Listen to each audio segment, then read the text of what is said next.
Hello and welcome. Hope you're well. Today I'm going to be reviewing The Art of Happiness by the Dalai Lama and Howard C. Cutler. It's a collection of discussions and teachings that happened between the Dalai Lama and Howard Cutler at various events and various functions, etc., and private discussions. It has been checked over by the Dalai Lama's own interpreter, so the teachings are correct and representative of the Dalai Lama's thoughts and beliefs. So I'm going to do a quick review of it. So first of all, what did I like about the book? Well, what is there not to like? I mean, unlike the Everyday Zen, which was variable, this was very consistent because it was one voice and putting it all together, and there was scientific referencing within it as well for some of the concepts. It was well written. It was, I felt, relatable. It felt personal. And you don't have to meditate to understand the book, which is really quite important. And it was non-religious. So the Dalai Lama is accepting that there are non-believers out there. And what's really important is how you are as a person.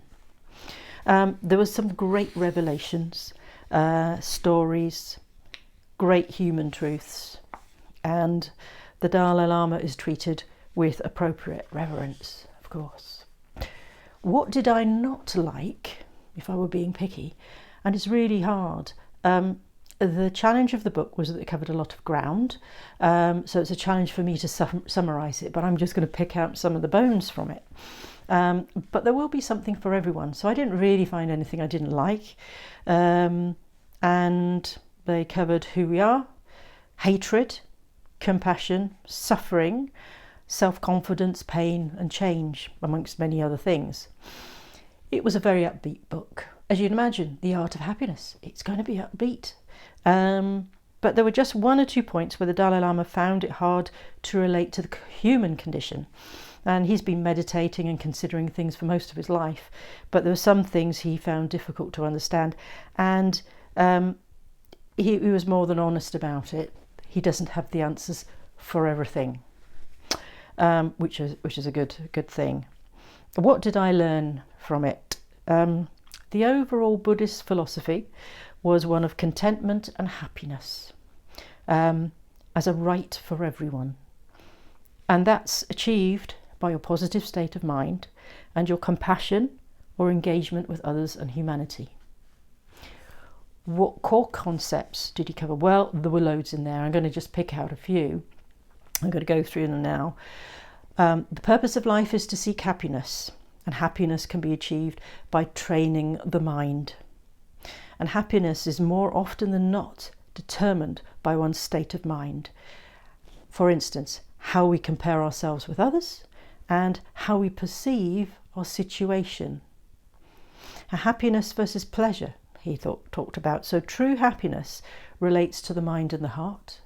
Happiness that depends on pleasure is unstable, and I use the word transient. So he takes that into decision making. So when you're making a decision, maybe think about it in terms of, will it give you greater happiness or more pleasure, which is transient. The battle is within replacing previous negative conditioning with new positive condition, which seems to be different to Zen, where the idea is there is no program at all. The importance of relating as one human being to another, and compassion. Compassion is a mental attitude based on the wish for others to be free of their suffering, and is associated with a sense of commitment, responsibility, respect towards others. That's a really important bit. That's the add-on for compassion, to want to try and do something to support others. So you begin with a wish to be free of suffering for yourself, and then you extend it to include others. There were sections on anger, hatred, anxiety, self-esteem, confidence and love. For me, the key messages are the natural order is for happiness, but we expect there to be negative thoughts, and our mental states impact our happiness or our suffering. Positive states are brought about by conditioning and meditation, and they are actually antidotes to negative states.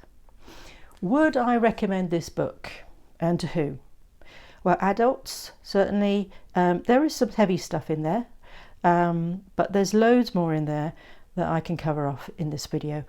Anyone with a healthy interest in supporting their own well-being and using the connectedness of the mind to help them will find it useful. Anyone who wants to learn about meditation, and meditation is not just breathing. Anyone who wants to come away from the book in a more positive frame of mind and having learned something, it's a really good book. Would I be bringing any of the practices into my practice? Well, for sure, at the moment I do anyway. It's more about polishing the diamond. So tolerance, acceptance, self-reflection.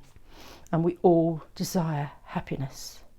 So the next book that I'm going to be reviewing is one called The Secrets of Meditation by David G. And that's going to be really interesting, a very, very differently read. So please do come back next time to hear about this one, The Secrets of Meditation.